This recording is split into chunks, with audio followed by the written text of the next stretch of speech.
नमस्कार दोस्तों, मैक्स महाराष्ट्र हिंदी में मैं सुभाष गिरी आप सभी का स्वागत करता हूं। नेताजी सुभाष चंद्र बोस की आज जयंती है।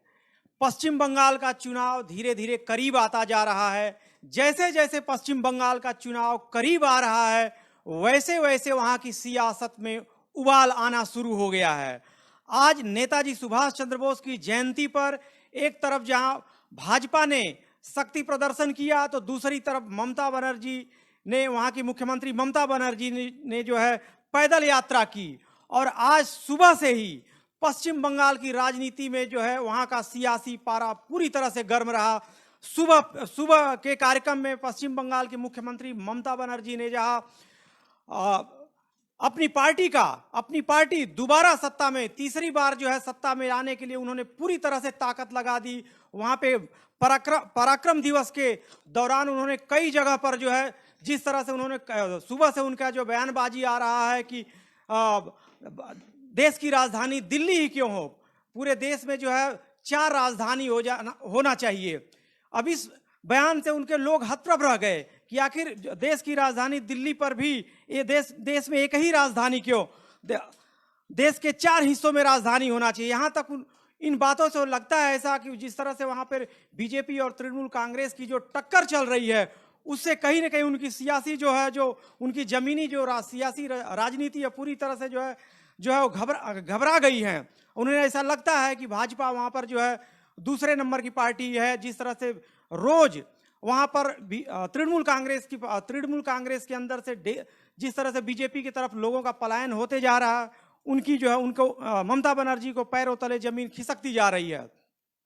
और उन्होंने आज जिस तरह से सुबह उन्होंने बयान दिया कि देश में जो है एक ही राजधानी क्यों, कोलकाता भी राजधानी होना चाहिए, दक्षिणी राज्यों, यहाँ तक उन्होंने गुस्से में अगर देखा जाए तो सभी राज्यों का उन्होंने नाम लिया। उत्तर प्रदेश में भी राजधानी होनी चाहिए, बिहार में भी होनी चाहिए, तमिलनाडु में भी होनी चाहिए, कर्नाटक में भी होनी चाहिए। मतलब उन्होंने देश के कई हिस्सों में हालांकि उन्होंने कहा कि 4 राजधानियां होनी चाहिए, लेकिन देखा जाए उन्होंने कई राज्यों का उन्होंने जो वर्णन कर दिया कि उत्तर प्रदेश में भी राजधानी होनी चाहिए, बिहार में भी होनी चाहिए, पूर्वी भारत में होनी चाहिए, दक्षिण भारत में होनी चाहिए। लेकिन शाम तक आते आते यह मुद्दा और जोर तब पकड़ लिया जब कोलकाता के अंदर जो पराक्रम दिवस के दौरान एक ही मंच पर प्रधानमंत्री नरेंद्र मोदी और दूसरी तरफ ममता बनर्जी का जो है दोनों का आमना सामना हुआ।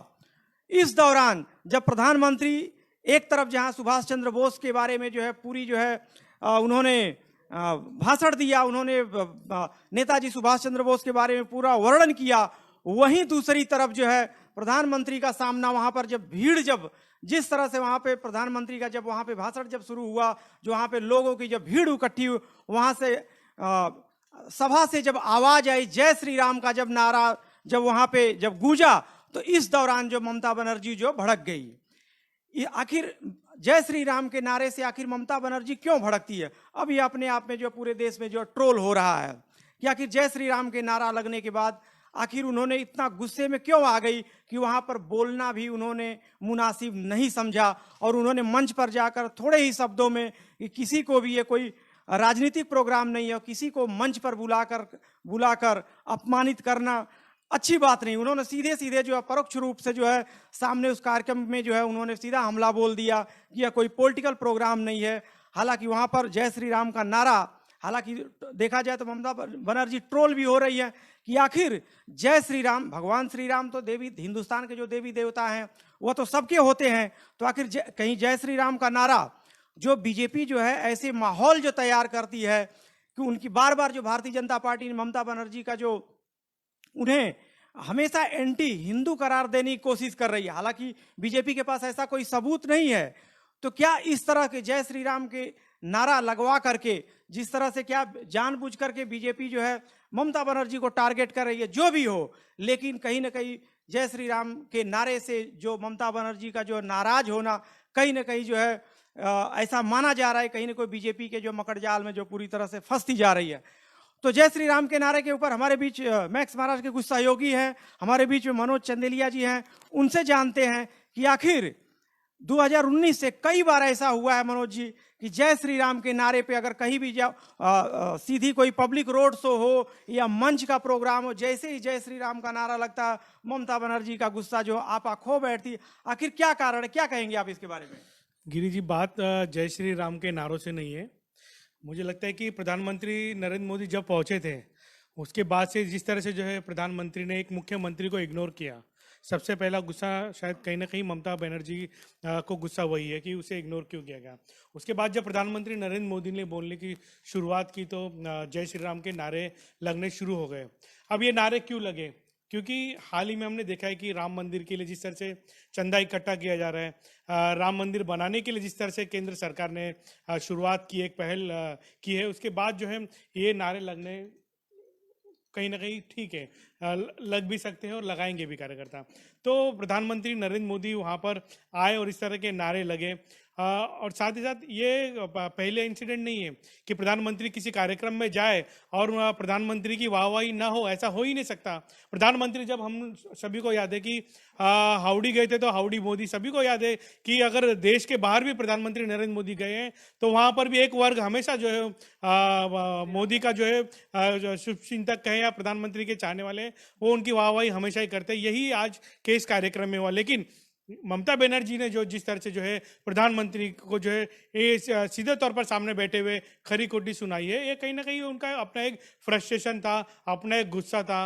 लेकिन जो भी ममता बनर्जी ने आज बात कही है वो बात 100% सही कही है। क्योंकि एक सरकारी कार्यक्रम में अगर आप किसी को निमंत्रित करते हो, आमंत्रित करते हो, वहाँ पर जो है किसी का जो है अपमान करना ये सही बात नहीं। यही वजह है कि ममता बनर्जी ने बात करने से साफ तौर से मना कर दिया। और कहीं ना कहीं उनके भीतर जो कई सारे सवाल थे, जो पश्चिम बंगाल में जिस तरह से जो है राजनीति चल रही है, उसका जो है ममता बनर्जी ने सीधे तौर पर जो है मौके पर चौका मारा। क्योंकि प्रधानमंत्री की ओर इशारा कर कर सीधे तौर पर जो है बात कर कर जो है ममता बनर्जी ने इशारा देने की कोशिश कर दी कि उनके मन में नरेंद्र मोदी को लेकर कितनी नाराजगी है। और नरेंद्र मोदी जी ने भी जो है, प्रधानमंत्री ने भी यही करने का काम किया। जिस तरह से कार्यक्रम में वो आए थे, जो ममता बनर्जी को जिस तरह से इस पूरे कार्यक्रम में इग्नोर किया गया और जिस तरह से जो है जय श्री राम के नारे लगाए गए, तो जय श्री राम को लेकर नाराजगी कितनी है ममता बनर्जी के भीतर भरी पड़ी है वो तो पता नहीं। लेकिन जिस तरह से जो है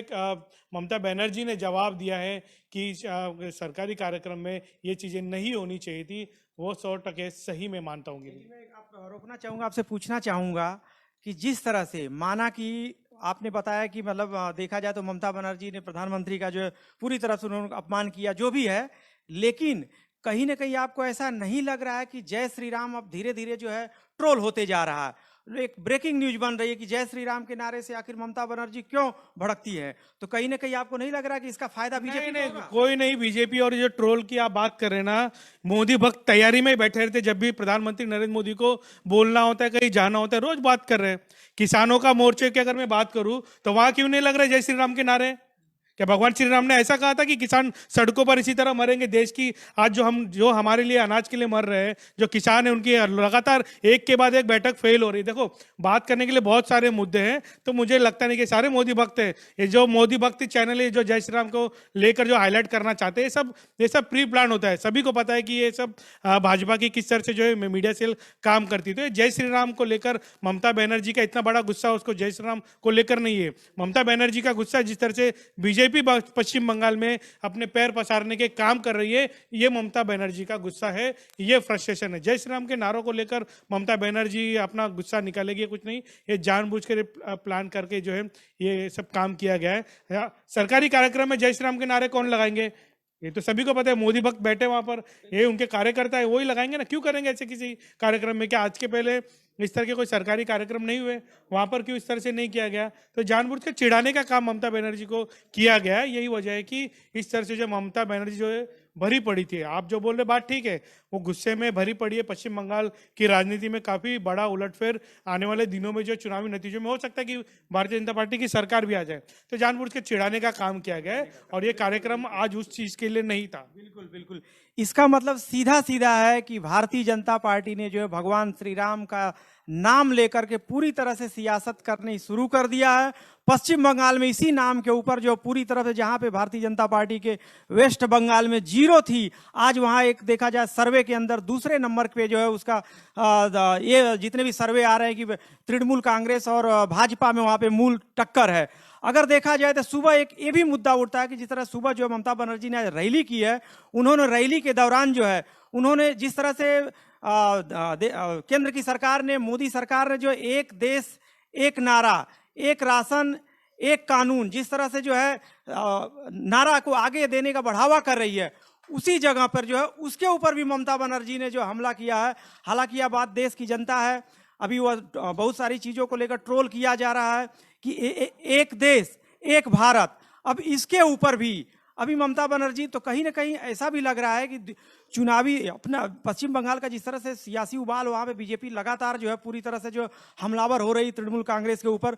तो हमारे बीच में शिवाजी काले हैं, मैं उनसे जानना चाहता हूं कि पहले तो आप बताइए कि जिस तरह से जो सुबह जो है ममता बनर्जी ने जो है एक देश एक भारत, एक राशन कार्ड के ऊपर जिस तरह से पूरी तरह से उन्होंने हमला बोला, और दूसरी तरफ उन्होंने बोला कि भारत में जो 4 राजधानी होने चाहिए, 4 राजधानी, यहाँ तक 4 राजधानी तो बोला ही उन्होंने तैस में आकर के जो है उत्तर प्रदेश में भी राजधानी होनी चाहिए, बिहार में भी होनी चाहिए, दक्षिण में होनी चाहिए, यानी कि पूरे देश के जितने भी राज्य हैं सब में जो है राजधानी होनी चाहिए। तो आखिर ये देखा जाए कहीं मैंने कहीं शिवाजी काले में आपसे जानना चाहता हूँ, कहीं ममता बनर्जी का गुस्सा है या क्या है?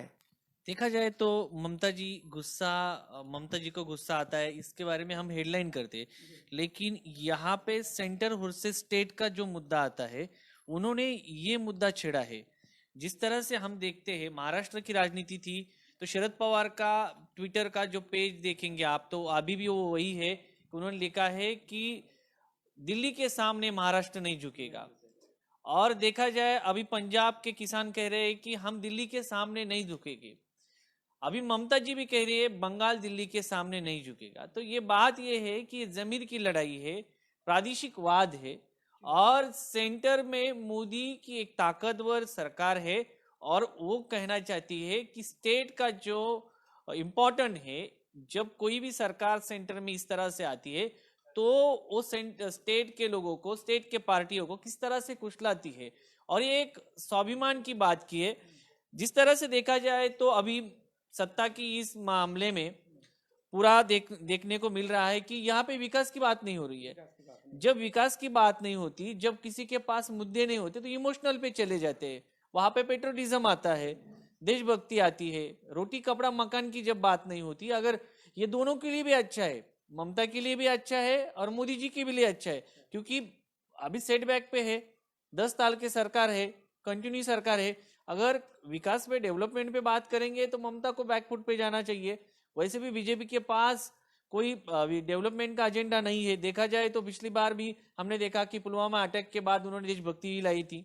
हिंदू मुस्लिम होता है, जय श्री राम के नारे देने से हिंदू और मुस्लिम ऐसा बंटवारा होता है, लेकिन देखा जाए तो वेस्ट बंगाल में ऐसा नहीं है, कि वेस्ट बंगाल एक लेफ्टिस्ट का गढ़ माना जाता है। लेकिन जो आपने सवाल किया था स्टेट वर्सेस सेंटर, ये पेट्रोटिज्म ही है। इसके पीछे स्टेट और जय बांग्ला ऐसे ही उन्होंने नारा दिया, जय हिंद बोला, और जिस तरह से उन्होंने बताया सभी को कि मैं मोदी जी से डरती नहीं हूँ। और बिहेवियरली देखा जाए तो मोदी जी ने ममता से दूरी ही बनाई रखी। वैसे उनको आपसे जानना चाहता हूं कि जिस लेफ्ट का 27 साल तक, जिस जो आप बता रहे हो वामपंथियों को वहां पे गढ़ रहा है, वैसे भी देखा जाए तो वहां पे कांग्रेस और ऐसे वहां पे ज्योति बसु जो है 7 बार 8 बार वहां के मुख्यमंत्री रह चुके हैं।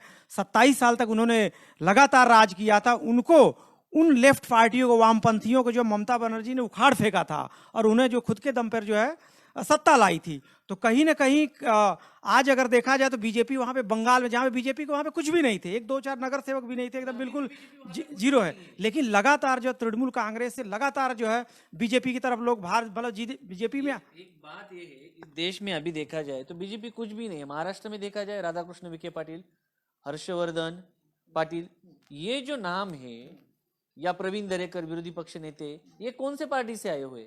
बीजेपी कुछ भी नहीं है वहां पे। आज भी बीजेपी कुछ नहीं है। बीजेपी ईडी का डर दिखा के, या कोई भी अदर जो पार्टियां है, जो संस्था है, उनका डर दिखा के पार्टी बड़ी कर रही है।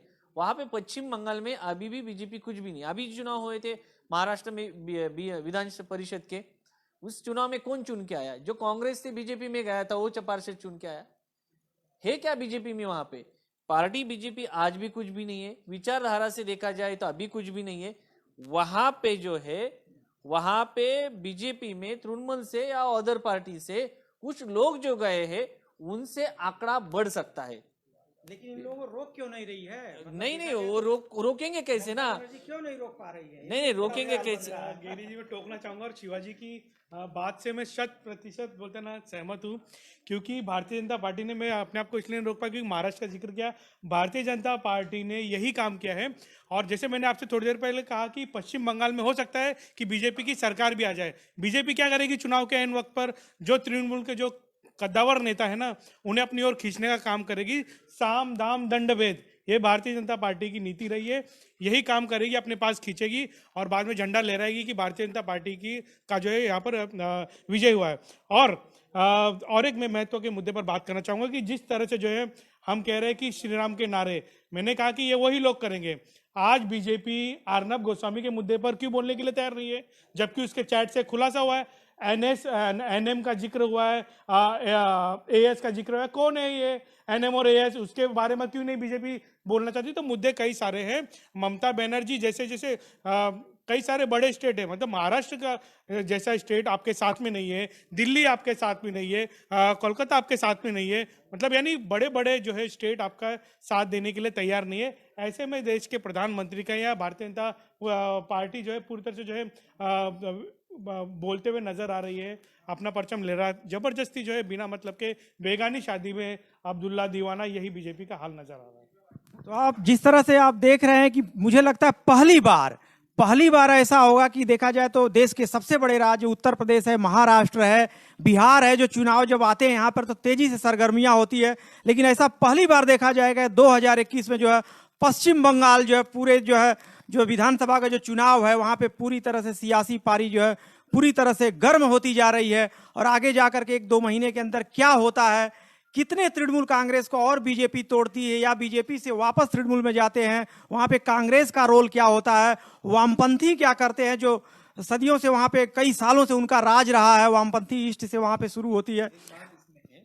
जब हम बीजेपी की सरकार जिस स्टेट में आई है तो उस देश का उस स्टेट का लिटरेसी रेट देखिए, साक्षरता देखिए, केरल देखिए वहां पे क्यों नहीं आई, पंजाब देखिए वहां पे क्यों नहीं आई, महाराष्ट्र में भी आए, लिटरेसी रेट कम है। लेकिन जिस स्टेट में या साउथ में देखिए, और जो बीमार स्टेट है वहां पे बीजेपी आती है, क्योंकि इमोशनल सेंटिमेंट जहां पे गरीबी है वहां पे ज्यादा चलता है। तो इमोशनल सेंटिमेंट राज्य महाराष्ट्र में भी हो, अभी बाला साहब ठाकरे का पुतला बनाया जा रहा है बीएमसी के चुनाव के, तो आगे देखे जाए तो ये होता रहता है। ये सेंटिमेंट जो है विकास की राजनीति को खा जाते हैं।